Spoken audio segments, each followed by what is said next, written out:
Brian Bock. Usually when we give these and we're all three in a place, Pam, for whatever reason, usually goes last, and she says, she kind of complains that everyone already said what she was going to say. I now know what you mean. So this time we mixed up the order a little bit. But a little bit about myself. I grew up in Indiana, joined the Navy right out of high school, and then I was an intelligence specialist. Went to college at nights and weekends and whenever I could while I was there. Stayed active duty for 10 years. Ended up getting a degree in business and a master's degree in human resources. And then got out of the Navy. I went to work for a very short time as a stockbroker with a Virginia firm, Scott and Stringfellow. Stayed in the Navy Reserves, got commissioned as an intelligence officer. Stayed there for another 10 years and retired a few years ago. I don't remember what year that was at this point, but 2004, 2005, retired from that. So then I went to work for a bank, Crestar Bank in Virginia, which eventually became SunTrust Bank in the private asset management area, the private client area. Worked there, eventually got transferred down to Miami, where I thought would be a great place to live. Turns out it's not. but that's okay. It was a good place to go if you were with our bank to get noticed. So I eventually got promoted, and when SunTrust bought Central Carolina Bank, I raised my hand right away and said, move me back up in that direction. The weather's better, the people are friendlier, it's prettier. So anyway, they did that, and I was the managing director of North and South Carolina for our private investment area. So I did that. I was with the bank for about 16 years total, and then when I decided to run for office back in 2010, the reason I did that, at the time I was chairman of the Republican Party. And for those of you that don't know, Republicans are outnumbered 2 to 1, almost exactly 2 to 1 in Chatham County. There had not been an elected Republican official in Chatham County, except for one back in 1994 for one term, since the 1860s. So the Republican Party was a nice group of folks that got together, and we had great ideas, and we thought if we just had a chance to implement those ideas, but we were never going to get that chance. So as chairman, part of my job was to go out and find candidates.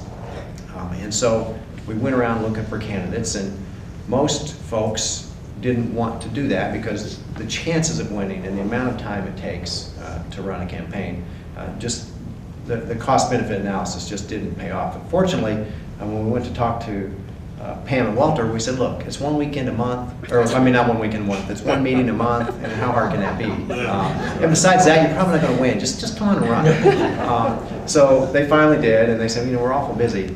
I said, yeah, that's all right, we just need someone that's willing to run, which then left someone in my district, and I couldn't find anybody, so I said, well, you know what, I know what we stand for, so I will run, and we will run as a group.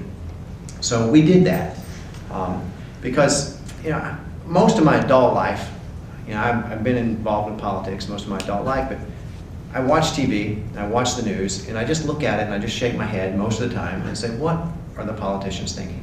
It's not that difficult. It just seems so easy sitting on the couch. You throw things at the TV once in a while and say, if only I were in charge. Boy, things would be different. So we said it can't be that difficult to turn things around. But again, most of that was still talk in the early stages. But in Chatham County, it became very clear that even though it had been Democrat for a century, the tone of the Democrat, the type of Democrat that was running the county changed pretty drastically back in 2006, and it became very far left. And they were very proud of the fact that we were not open for business, that we were not attracting the types of businesses that we felt we needed to do in order to change that ratio between personal property tax and corporate property tax. Jobs, I guess people were happy with the jobs that we had. At the time we had more poultry jobs than we do now. We have almost none. And so they kind of let that ride. But then we started looking even closer. We weren't attracting jobs. We weren't really funding the things that, as conservatives, we felt needed to be funded. But on the other side, we were funding all kinds of things that to us didn't make sense, just common sense. It turns out, by the way, we ran on common sense. common sense isn't quite as common as I had hoped it would be. But that's one of the part of the learning curve. But anyway, so it didn't make sense to us, for instance, that the county would pay to have an obesity prevention director. Didn't make sense. It didn't make sense to us that our Economic Development Corporation had very few people from the private sector. It was dominated by folks that were trying to shut down business. It was dominated by the public sector. And while the public sector is important, that's not who knows how to attract jobs. So we quickly restructured, and fortunately Joe was there to guide that. And really, we said, do what you know needs to be done. And we kind of facilitated and let them do that. As these two have already said, they know what their job was. We've got some great folks on the Economic Development Corporation, and you've seen the work that they've done as far as attracting new businesses, attracting new jobs. I said a couple of months ago to my dad, I said, we've created almost 1,200 new jobs in the last 4 years compared to before that, where we're always losing jobs. We've got a net gain, and he just kind of shakes his head and he says, how do you create a job? He said, I'm so tired of politicians saying they create a job. And he's right. We didn't create any jobs. What we did was create the environment that allowed the private sector to bring jobs and want to bring jobs to Chatham County. And so we were happy with that 1,200 jobs, and we are happy with that 1,200 jobs. But then we started focusing really hard on the mega site, because we know that if we can attract an auto plant, and we think we will, direct jobs are probably 2,000 to 3,000 at least, but then the surrounding jobs and the feeder jobs and the suppliers could be a huge multiplier. You could be looking at 8,000 to 10,000 jobs in a part of the county that has a double-digit unemployment rate, a double-digit poverty rate, in almost no industry. So that, again, just made sense to us. Now, if you listen to our opponents, they're all for the mega site at this point. But to get to this step, there were a lot of things that needed to happen. They opposed us on restructuring the Economic Development Corporation. They opposed us on streamlining the permitting process. They opposed us on eliminating the positions that we had to eliminate in order to have the money to proceed the way we are. So they opposed the precursor steps that are required to get here. And that can be reversed very quickly. So we've got a great foundation. We think we're going to start attracting literally tens of thousands of jobs to this county.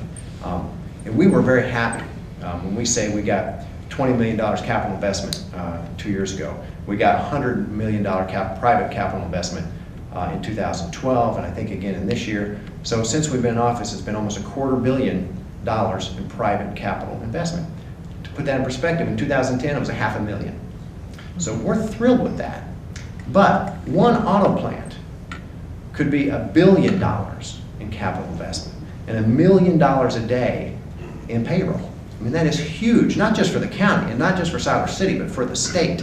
And we're going to try to lead the way in doing that. Our opponents opposed the Chatham County Walmart. I don't know how you feel about Walmart, and I'm not a big shopper, so I don't go into Walmart often. But I will tell you that the property tax and the sales tax that Walmart generates is keeping our property taxes low and allowing us to fund the educational things that we need to fund. So a story that someone pointed out to me recently was, you know where the Walmart is, everybody? Okay, it's right on the Orange County border. Now, they wanted to call it a Chapel Hill Walmart. Joe and I put a stop to that right away. It's a Chatham County Walmart. But the parking lot, if you know how it's positioned, you've got the parking lot, and then just on the other side of the parking lot is a retention pond. That retention pond is in Orange County. So, well, there he is. He's our first heard it from Chris. We get the cash registers; they get the retention pond. So we thought that would be that's an excellent story to remind people of. Chapel Hill is what Chatham County was trying to be, that type of closed business, close to economic development. But we're open for business now. We've got some results that prove that, but it could very easily be reversed. As I said, our opposition has opposed us every step of the way. And without, there are 5 members on our board. Without 3 of us, none of it would have happened. So we ask for your support. We've had a good time being commissioners. We've been honored to be your commissioners. It's been a great learning experience. It's been nice, quite frankly, being a novice, because when they told us it would be impossible to do what we've done, we didn't know better. So we said, nah, we can do that, just common sense. Well, turns out, if we just step back and let the folks do their jobs and the professionals do their jobs, it was possible. So we're thrilled with the results. We're very excited with what's happening, and at this point, we can take questions. Sure. Okay.